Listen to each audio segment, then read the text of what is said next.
Hi, I'm Mrs. R, and today, for your substitute teaching, I'm going to do some math. And this is going to be super fun, because it's called Math Card Slam, all right? And it actually involves slamming, but we'll get to that, right? I don't mean slamming like, oh, no, we're not name calling. We're going to be slamming cards. Before we can start, though, I need to tell you what cards you need. You need a deck of cards. If you don't have a regular deck of cards, you can use Uno cards. The thing is, the only cards you want to pull out are the number cards, okay? So, with a regular deck of cards, you have to pull out all of what's called face cards. So, no kings, queens, or jacks. Those all have to be pulled out. If you're using an Uno deck, you need to take out all reverses and skips and all draw twos, draw fours, wild cards. Pull out all of those so that you only have the numbers, okay? Now, remember that with a regular deck of cards, the number 1 kind of looks weird because it says an A instead of a 1. But if you look at the picture, you'll know it's 1. And remember, in most decks of cards, the ace of that shape, we call it spades, but it often looks weird. It looks different than the other ones. It's okay. It's still a number 1, all right? So you need numbers, and that'll be 1 through 10. The last cards you're going to have are 10. You want to shuffle them up and mix them. And you shuffle them up like this. And you're going to lay them on a table. Now, my table is facing up because I want you to see it. But otherwise, it'll be a regular flat table because it's going to be really hard to play if it's not a regular flat table. But to show you. So we're going to start it like this. Now, I have a 7 up. 7 up. Oh, that's beside the point. Oh my gosh, I'm losing track of what I'm doing. That's so like me, isn't it? All right, now here's what's going to happen. We're going to go around, no matter how many players there are. So whoever it is, they're going to take that top card, and they're going to put it on this one like that. Now, if you're the one flipping, you have to very fast say 7 plus 5 and add up what it is, right? And you have to have the answer right. If you're like 7 plus 5, 10! Yeah, okay, 7 plus 5 is not 10. 7 plus 3 is 10. 7 plus 5 is 12. So if you can do it, you're like, boom, slam it, 12. Yeah. Now, if you got them, the next person first has to flip over a card just so you have one down. That's going to be a 1. Then they have to take their turn by flipping this. 7 plus 1 is, is their turn taking a really long time? Yeah, that was a long time. If you don't have the answer that long, then the next person gets to go. And if the next person gets to go, that 1 just disappears because you're only dealing with the top card. We're only dealing 2 numbers at a time. And they're like, took too long. You can use a timer on your phone or one of those flippy timers, whatever you have, to decide how long somebody's turn is. But you need to think about how old that person is. If that person's a kindergartner, then they're going to need a lot longer than a 4th grader is, okay? So you need to think about how long that turn is. So 10 seconds, maybe, for a turn for somebody who's really young, all right? If you're in 4th grade, you should not need 10 seconds to do this. I bet you can do it in barely 1. But you need to decide that, and it needs to be fair, okay? So, it's my turn now. They didn't get it, so the 7's up. 7 plus 8. 15. 15. I get to take those cards. Ooh, I got the ace underneath it. Bonus. That's right. Okay, it's your turn. The next person flips over the first card. We have a base card. They get to think about it for a second. Okay, ready? Yeah. 8 plus 4.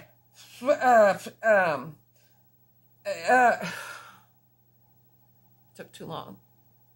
They were a 4th grader. They only got 5 seconds on a turn. Maybe 3 seconds on a turn. 4th graders, 3 seconds a turn's pretty good. That's a good measurement. So maybe you're timing them. But what if you're like, Mrs. R, I don't have anybody to play with. Oh. Then just practice it. Okay. This is 8. I'm ready to go. 8 plus 2 is 10. Ho ha. Slam. Boom. 3. 3 plus 9 is, oh my gosh. Oh, it's all by myself and I have to really work on this. 9, 10, 11, 12. Oh my gosh, it's 12. Got it. You're by yourself. You can spend as much time as you want.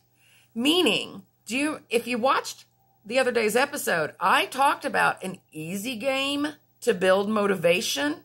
Okay? If you didn't, go back and watch it. Do your best work. But do your best work by building motivation. If you do this by yourself, nobody else is trying to steal your turn. Nobody else is trying to steal your cards.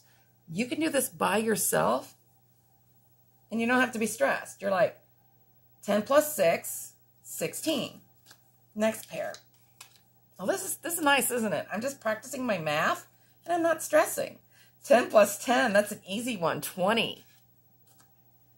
So this is nice, right?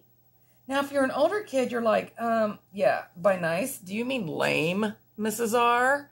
Because this is too easy. I don't have a kindergartner little brother or sister. 5 plus 1, remember ace is actually 1. That's 6. My gosh, Mrs. R, this is so boring. Oh, did you need something a little more vicious? Then here's what we're going to do. This round, you need a dealer. That'll be me, because I'm the only one in the video. But okay, you need a dealer. Now, they get to play the game too, or if they decide, they're like, I'm just going to deal, and next round, you will deal, and I get to play the game. It's up to them.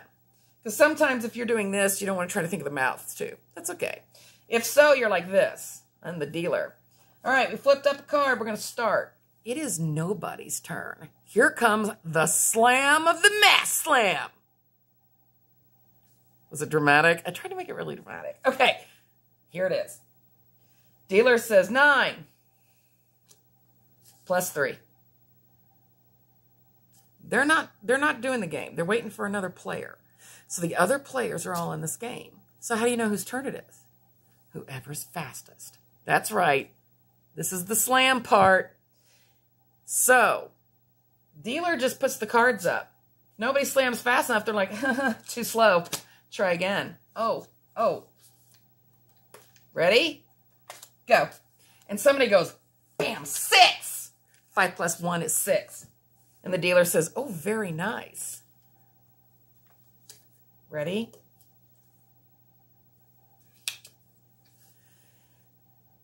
Whoever slams that and yells the right answer, boom. And the dealer, by the way, is the one who's going to be like, I'm not in the game right now. I'm scorekeeper dealer. And they go, bam, 14. That's not 14. Dealer says, oh, you're wrong. That one stays in my pile. And everybody at the table's so mad. They're like, dude, I could have gotten that point if your hand hadn't slammed down so fast. That's right. And the dealer can decide how fast we get to go. Oh, were you too slow? Oh my gosh, that's a vicious dealer. That wasn't very long. Now, you can also play where the dealer gets to play every round. But if you're the dealer, I'm going to tell you right now, it's a little harder. But if you have a group of people older, then you're going to go through these cards. And when you get to the end, count up how many pairs everybody has. So, to do that, older kids, a pair is 2 cards. So count out how many cards you have all together and then divide by 2. And that's how many points you have. Because each pair makes 1 point. So, 2 cards divided by 2 is 1 point, right? If I have 4 cards, that means I got 2 pairs. I was able to slam fastest on 2 pairs. But we divide by 2, and that's going to make 2 points. Got it? So for the older kids, this is going to be faster and harder. We got 7. 7 and 6. It's oh my gosh, I grabbed too fast. I got really excited, and I grabbed too fast. Oh, did you? It goes back to dealer pile. You lost your turn. Yeah, you're going to have to be faster than that. You're going to have to flip those cards. 2 plus 8 is 10. Slam, 10. Now, I am going to hopefully have a nice live video on YouTube playing this with my child, who will probably just slam my hand a lot. We'll see. That might happen with you and your friends too. But that is the math slam. Okay? You guys have a lot of fun. Let me know how it goes.